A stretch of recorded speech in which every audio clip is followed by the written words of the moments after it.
What's going on, everybody? Welcome back to a new video, and today we have a new DS Vita update version 0.91, and it comes with a lot of changes, and I think this emulator just continues to get better and better and better with each single update.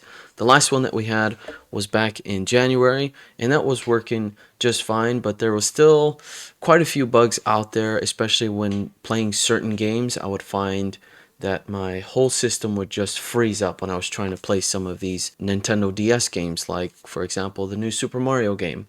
So that one is on the list of what has been improved, and some other games like Pokemon Soul Silver and Gold. So we're going to take a look at this new update today, and I'm very excited to try out some games and see how they perform.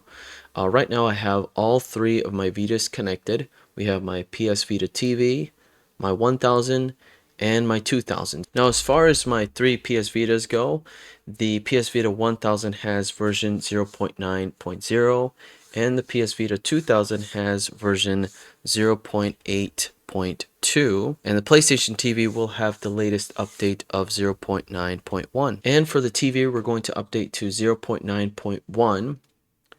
And you can update it through VitaDB downloader, no problem. And if you press select, you can go to view changelog, and you'll see all of the different changes that comes with this new update. And big shout out to the developer, which is Willy Yi, I believe, in Austria. Thank you so much for your contribution to the PS Vita community and for bringing this amazing emulator to all of us. This is just so exciting to see that it's continuing to be developed. Now, it's pretty easy to update this emulator and install it, but we're also going to take a look at what the requirements are if you're installing this for the very first time. So there are two plugins that you'll need. The first one is KU Bridge and the LibShack CCG plugin, and that is the shader compiler, which is very easy to install. You just have to update your PSM runtime, and I have a full video on how to get that installed in the description down below. You can go check it out. Quick shout out to today's sponsor, the MC Hose V9 Turbo Magnetic Wireless Gaming Headset. This thing snaps onto an RGB magnetic charging base,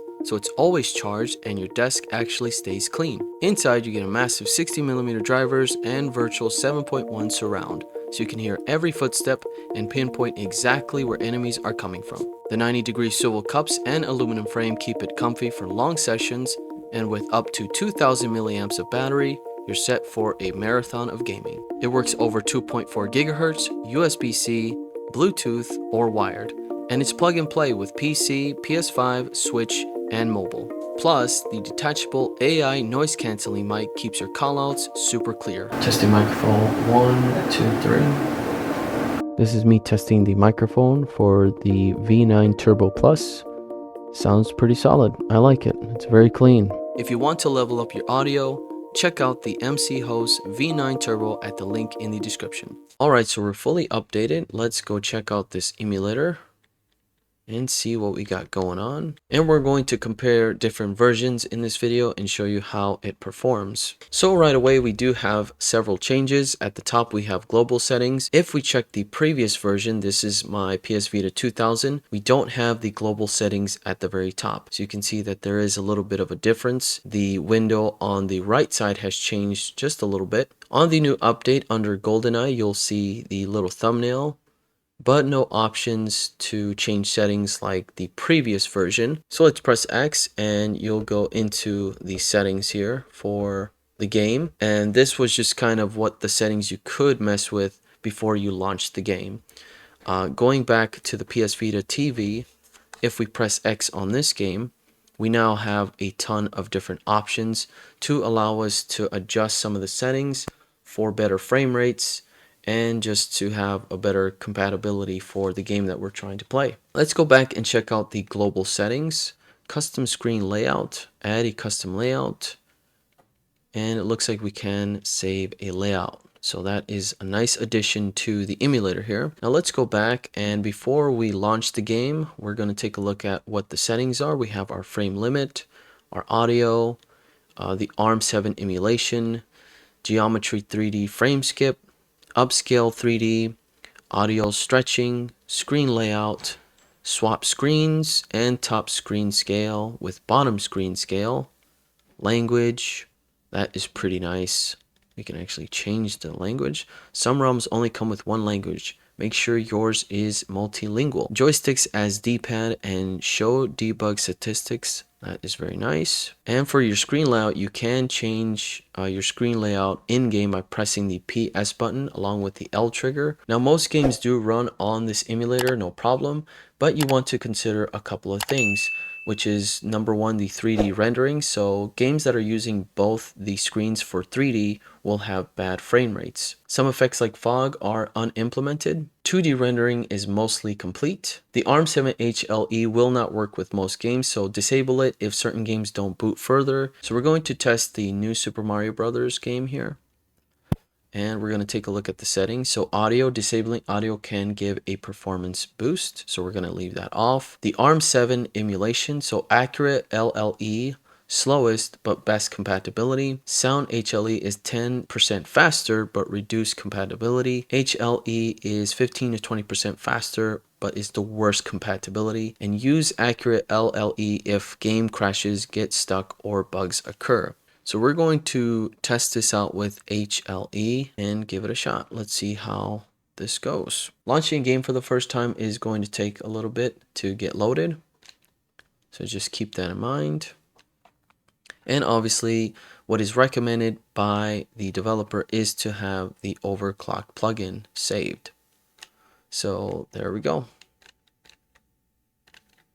And we're just going to have everything up there to see how the frames work. And we're getting a pretty solid 28 frames per second right now. Now, when you're in game, to access the little menu for this DS emulator, just hold the PS button at the same time, and you'll see your settings, quit game, resume, blow mic, and exit emulator. So one of the new features, it looks like, was the option to simulate the mic blow in pause menu. Very nice. Let's go into our settings, and from here we can change different things, whatever we want to do to improve our game. So let's resume, and I'm going to go to the Mario game at the bottom, and we're going to start a new file, file 1. And I've already tried this game on my PS Vita 2000 and 1000, and it was crashing, so I wasn't even able to get this far in the game. For some reason, it just kept crashing and crashing, but looks like this new update is going to just be a huge improvement for most games. And it's running very, very good.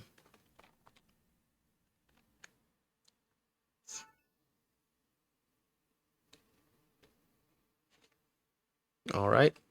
So we're just going to go through level 1 here real quick and see what we got.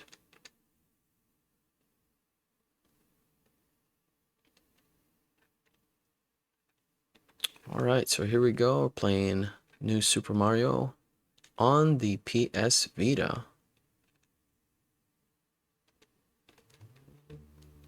It's pretty solid. I like it a lot. It's very smooth. It's very responsive. We're having a consistency of 28 frames. Very, very nice. And man, I'd love to hear the audio and see how it sounds. But I think for the most part, this is, oh man, here we go. Look at that. All right, this is what I wanted to see. So wow, it's going pretty well. Look at that.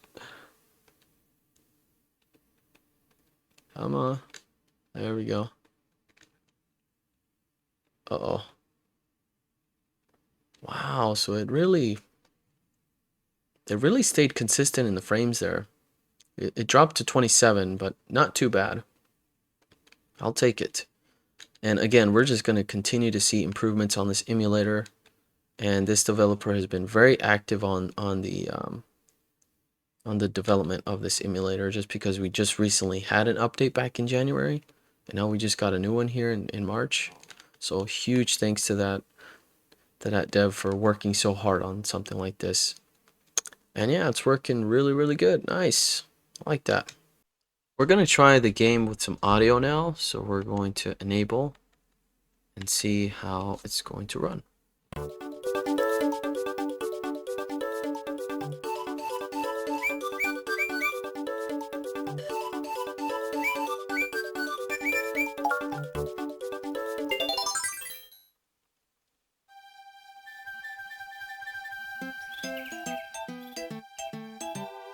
Huh?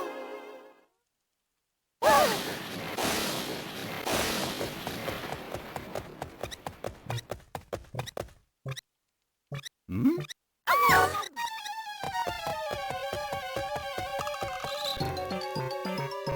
So you can hear that the audio is not perfect, but it's pretty good, pretty decent.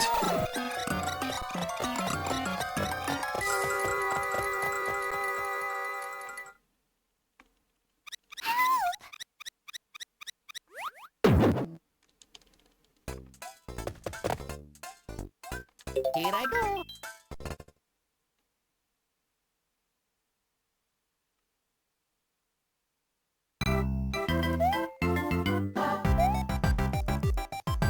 Right, so we got the same amount of frames here. Not bad. Just sounds a little bit staticky.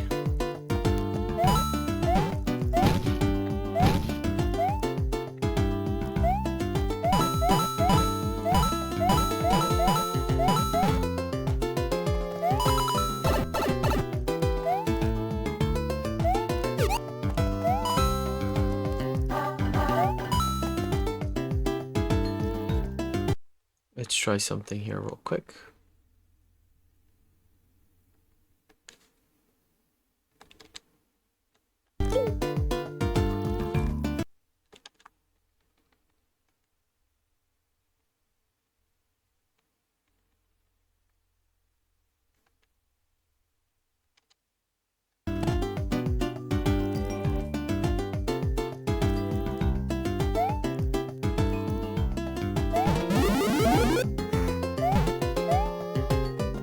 Here we go.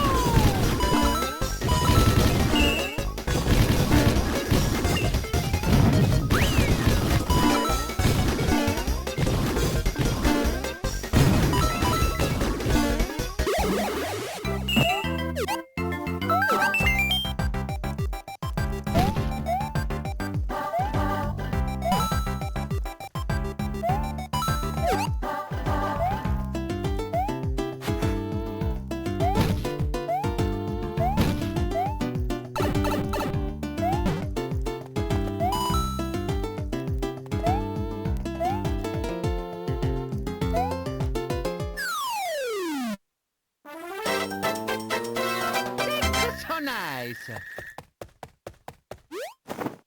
Now we're going to try the new Super Mario Bros. On the PS Vita 2000 with the previous version. So we're going to first try it out with the ARM7 HLE off, and we're going to launch this game.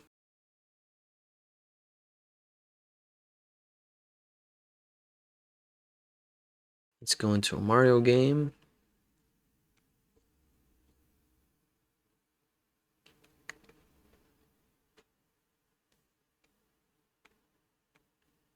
So yeah, we're already seeing a little bit of a problem. And the second screen just doesn't have anything to do with this. But you can see how there has been a significant improvement on this. I mean, Mario's kind of ghosting. There's a ton of ghosting going on. You can't really see what's hovering over the castle. And the combination is just not working for me right now for some reason.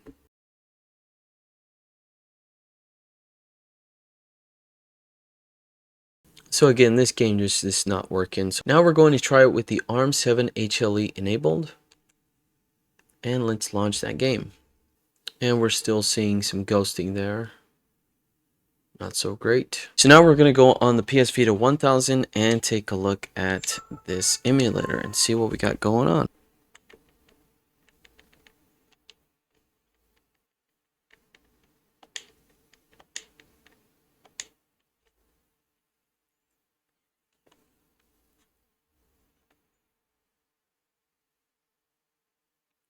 So it looks like my PS Vita just crashed trying to start the new Super Mario Brothers game on the DS Vita. So that is not working for me right now. So here we are back on our PS Vita 1000 and we're going to try this game out. And we're just going to leave it as accurate LLE for now. Let's try this. Hopefully it... Oh, it just keeps crashing, so this will not work. Now I'm surprised that the PS Vita 2000 that has a version 0.8.2 was able to run the Super Mario game, but we had a ton of ghosting and there was a little bit of a lag there. So seeing that the PS Vita 1000 is just not able to run it at the 0.9.0 version is quite interesting. And right now we're going to go back on our PlayStation TV and run another game. Yep, HeartGold. Let's try that one and see what we come up with.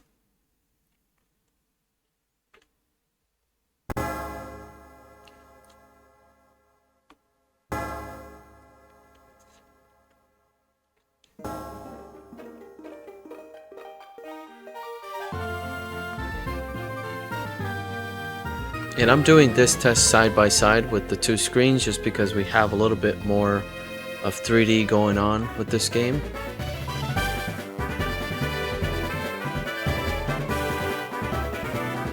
Sounds really good.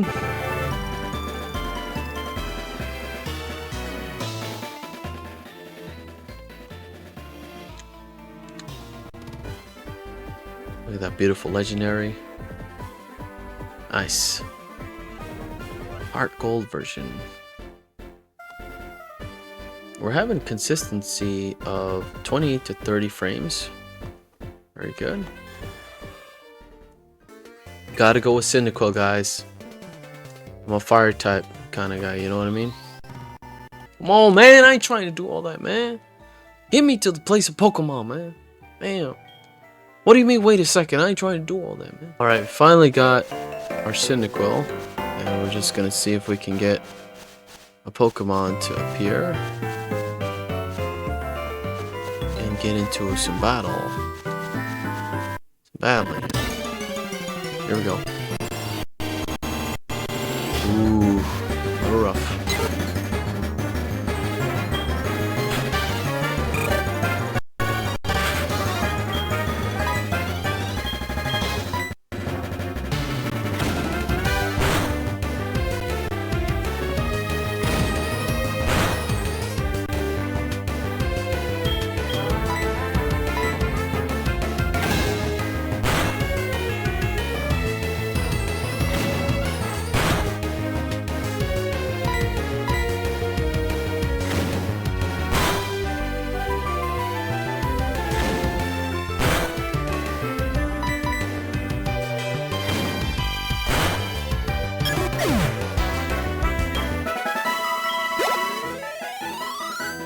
Back on our Vita 2000, there's HeartGold. And we're going to disable the audio just in case. And we're just going to launch the game. See what we got. This is not working so great. We have a lot of stuff missing. It's not 3D the way it should be. And yeah, you could just see how terrible it looks. And I can't imagine playing the game on this version. So this new version of 0.9.1 has tremendous updates and tweaks here and there, and it's just amazing. So big shout out again to the developer for providing this amazing update to the PS Vita. So there you have it, guys. That is it for this video. Just wanted to cover it here real quick, and I hope you enjoyed it. If you like this type of content, please make sure to subscribe and hit that notification bell so you don't miss any new videos in the future, and I'll catch you guys on the next one. Peace.